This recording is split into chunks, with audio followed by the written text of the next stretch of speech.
Assalamualaikum warahmatullahi wabarakatuh. Perkenalkan, nama saya Amin Widyaningsih. Saya dari jurusan Bimbingan Penyuluhan Islam IAIN Ponorogo. Di sini saya akan menjelaskan mengenai pendekatan psikoanalitik dalam proses konseling. Sebelumnya saya akan mengulas sedikit mengenai pentingnya pendekatan.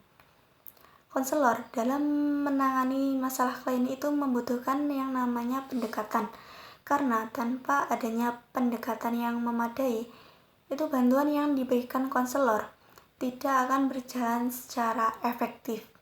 Dan dengan adanya pendekatan ini akan membantu konselor untuk mengambil keputusan atau langkah selanjutnya dalam membantu memecahkan masalah klien. Selanjutnya, saya akan langsung membahas topik bahasan saya, yaitu pendekatan psikoanalitik. Pendekatan psikoanalitik itu terdiri dari beberapa konsep utama. Saya akan menjelaskan 3 di antaranya, yaitu yang pertama struktur kepribadian, yang kedua yaitu kesadaran dan ketaksadaran, dan yang ketiga yaitu kecemasan. Yang pertama yaitu struktur kepribadian. Menurut pandangan psikoanalitik, struktur kepribadian itu terdiri dari 3 sistem. Yang pertama yaitu id, yang kedua yaitu ego, dan yang ketiga yaitu superego. Yang pertama yaitu id. Id itu adalah naluri atau keinginan-keinginan yang muncul dalam diri manusia.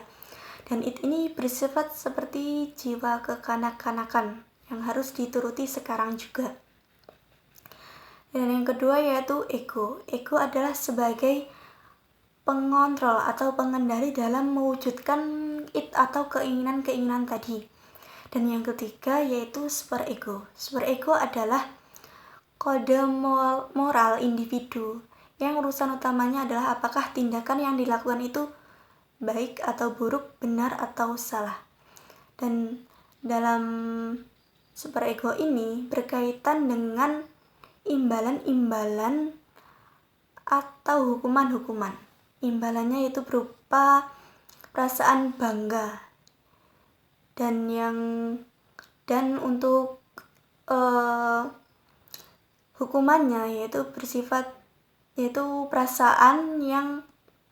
perasaan seperti merasa bersalah atau berdosa dan merendah diri. Selanjutnya yang kedua yaitu kesadaran dan ketaksadaran.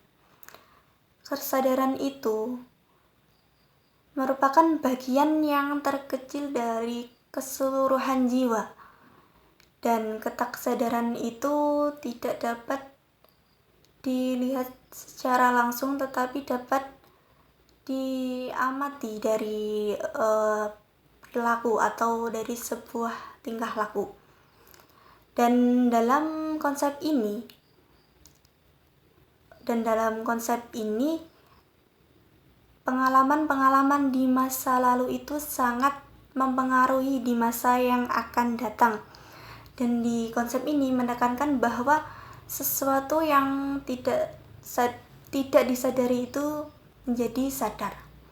Dan yang ketiga yaitu kecemasan. Kecemasan itu adalah kondisi tegang yang membuat seseorang itu melakukan atau berbuat sesuatu. Dan fungsi dari kecemasan itu adalah memperingatkan adanya ancaman bahaya. Kecemasan itu ada 3 macam. Yang pertama yaitu kecemasan realistis, yaitu ketakutan yang akan bahaya dari dunia eksternal. Dan yang kedua yaitu kecemasan neurotik, yaitu ketakutan adanya naluri-naluri yang tidak terkendali yang menyebabkan seseorang itu melakukan tindakan yang dapat mendatangkan satu hukuman bagi dirinya. Dan yang ketiga yaitu kecemasan realistis. Kecemasan realistis yaitu kecemasan atau ketakutan yang berasal dari hati nurani sendiri. Dan apabila orang itu memiliki hati nurani yang baik, itu akan cenderung merasa bersalah atau berdosa jika dia melakukan tindakan yang melanggar atau yang tidak sesuai dengan kode moral yang dia miliki. Cukup sekian yang saya sampaikan. Apabila ada kekurangan, saya mohon maaf. Wassalamualaikum warahmatullahi wabarakatuh.